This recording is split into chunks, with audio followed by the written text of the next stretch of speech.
प्रश्न पहिला, एक वस्तू 500 रुपयाला खरेदी करून 600 रुपयांना विकली तर शेकडा नफा किती?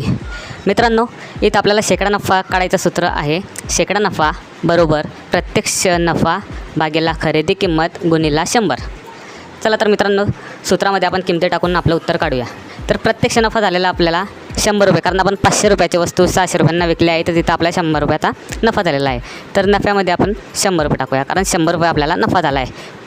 आणि खरेदी किंमत आहे त्या वस्तूची 500 रुपये. प्रत्यक्ष नफा 100 रुपये आणि खरेदी किंमत 500 रुपये गुणिले 100. तर मित्रांनो, त्याला आपण गणित सोडवू. हे 2 शून्य गेले, हे 2 शून्य गेले. आता उरले 100 भागिले 5. तर बरोबर 5 1 5, 5 2 10. तर उत्तर आलेलं आपलं 20%. तर मित्रांनो, आपल्याला एकूण नफा हा 20% झालेला आहे.